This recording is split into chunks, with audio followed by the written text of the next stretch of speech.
Why this word cold? लड़ने का purpose नहीं था, नहीं नहीं, मतलब माहौल बनाए रहो, आइडियोलॉजिकल कॉन्फ्लिक्ट को इस तरह से क्रिएट करो, countries they will be pushed, they will be pressurised, और ऑब्जेक्टिव क्या है कि come to my bloc, accept my ideology, otherwise your security is in danger. इसीलिए कलेक्टिव सिक्योरिटी अपैरेटस भी इसमें बने।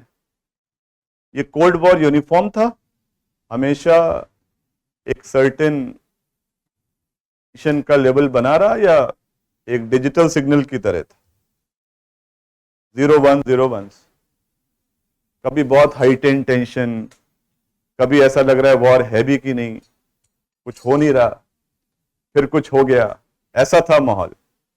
अब इस कोल्ड वॉर में आपको एक पर्टिकुलर एरा पर फोकस करना है, इसको हम आगे अलग अलग टॉपिक्स में रिविजिट करते हैं, तो you should be able to digest.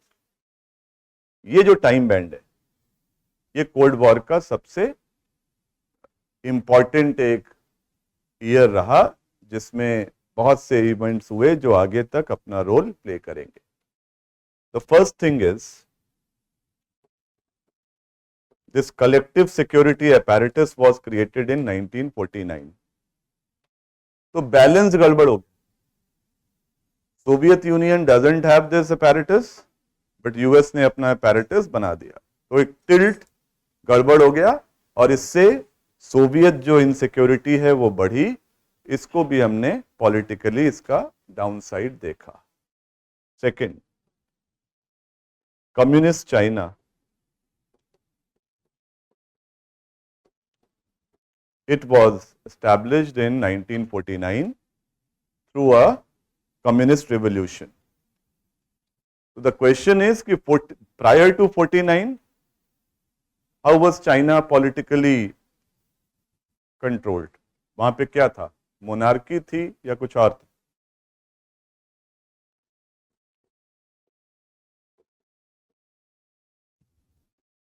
Republic China था,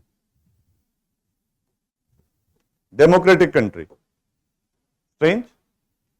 तो 1912 actually there was a revolution in 1911, it's known as double 10 day. So that revolution created a republic China. Dr. Sun Yat-sen, a democratic person, तो एक Republic China बना। उस Republic China को communist revolutionaries ने दे challenged, a very violent conflict took place in which millions of people they were killed, और 49 में बन गया कम्युनिस्ट चाइना। कोल्ड वॉर पे इसका क्या इंपैक्ट होगा?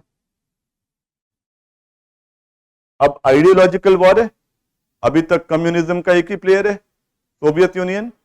Now they got a partner. वो तो इन दोनों के बीच में बहुत रिलेशंस अच्छे नहीं थे, तो ट्रिगर नहीं हुआ, बट एक आइडियोलॉजिकल कॉन्फ्लिक्ट तो यहां पर डेवलप हुआ।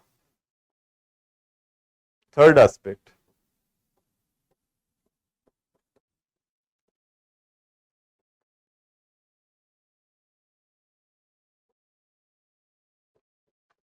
अभी तक कोल्ड वॉर में एक बहुत बड़ी प्रॉब्लम थी कि बैलेंस ऑफ पावर गड़बड़ था।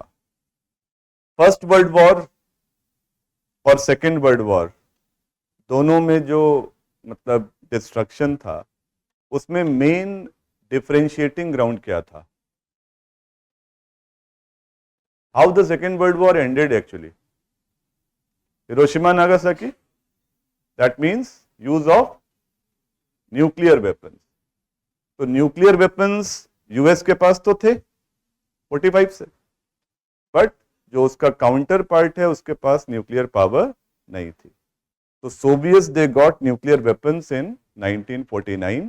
तो इसने अब a section of political scientists they believe it has further aggravated the problem कि एक के पास नहीं है तो वो थोड़ा सा सबमिसिव था। दूसरे लोग कहते हैं कि नहीं, it has created balance of threat.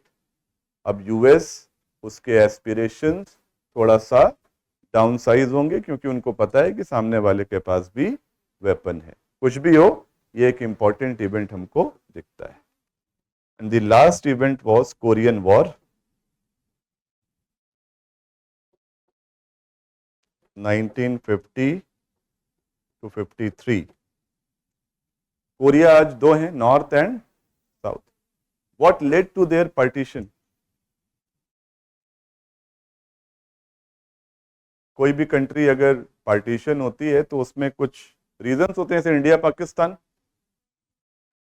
What led to our partition? What was the main reason behind creation of Pakistan? Communalism. और कम्युनलिज्म किसने इंडिया में इसको प्रोपोगेट किया, इसको एस्टैब्लिश किया? ब्रिटिशर्स ना. वही बिपिन चंद्रा की थ्योरी को हमें पकड़े रहना है. हम यही कहते हैं कि British policy of divide and rule, it created communal tendencies. उस कम्युनलिज्म को पॉलिटिकली कुछ पॉलिटिकल पार्टीज ने, लीडर्स ने उसको एक्सप्लॉइट किया. That led to creation. इनका कहानी सुनोगे तो तुमको लगेगा कि हम लोग तो कुछ भी नहीं.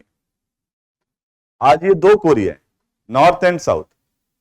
What is the differentiating factor? North और साउथ में क्या अलग है? नहीं, आप तो ज्योग्राफिकली बता रहे हो. कंट्री के स्ट्रक्चर के हिसाब से व्हाट इज द डिफरेंस?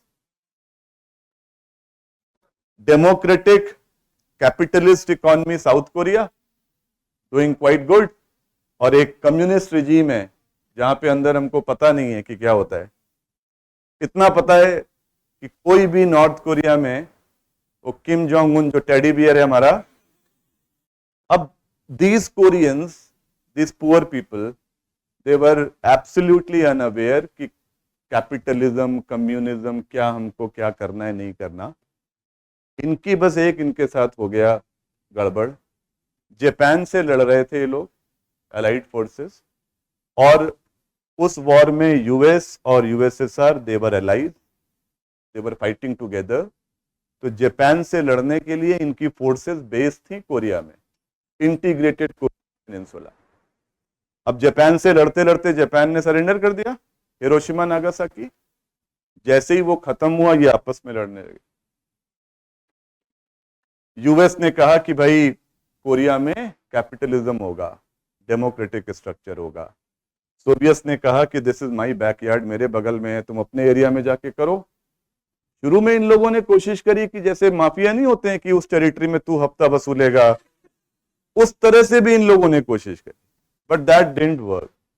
और ये लोग लड़ने लगे. आर्मी थी इनकी वहां पे. अब जब ये लड़ाई हुई तो एक बार फर्स्ट इंस्टेंस में यूएस पुश्ड यूएसएसआर और पूरे कोरिया को कैप्चर कर लिया, अनाउंस कर दिया कि this will be a capitalist country. फिर ये लोग, और होता नहीं है, वो 4-2 और लेकर आया, अकेले पिट गया था. अब फिर आया, इन्होंने यूएस को पूरा पुश करा, पूरे कोरिया को कम्युनिस्ट अनाउंस कर. ये 2-3 दोस्त और लेकर आया, और ये 50 to 53 चल रहा है. बिल्कुल फ्रेश कोल्ड वॉर है. इनकी भी एनर्जी काफी ड्रेन्ड हो चुकी है क्योंकि वर्ल्ड वॉर लड़ रहे थे. इन दोनों पावर्स ने नेगोशिएट किया कि चलो अब इतना लड़ना ठीक नहीं है, ऐसा करो आधा तुम ले लो, आधा मैं ले लूं. वो अग्रीमेंट हो गया, आर्मिस्टिस. और एक Korea without any reason it was partition to north and south, कि आधे में यूएस की कैपिटलिस्ट हुकूमत चलेगी, आधे में सोवियत का कम्युनिस्ट ब्लॉक. दोनों ने अपने अपने लीडर्स को अपॉइंट कर दिया, and that is how this problem still persist. तो दुनिया में कितनी भी मेजर प्रॉब्लम्स आप देखोगे, Kashmir to West Asia to Korea, creator कौन है पीछे? यूएस प्राइमरली या कोल्ड वॉर की पॉलिटिक्स. ठीक है, तो that's how this Korean peninsula, this problem. For more informative content, like, share and subscribe, and do not forget to press the bell icon to get the notifications.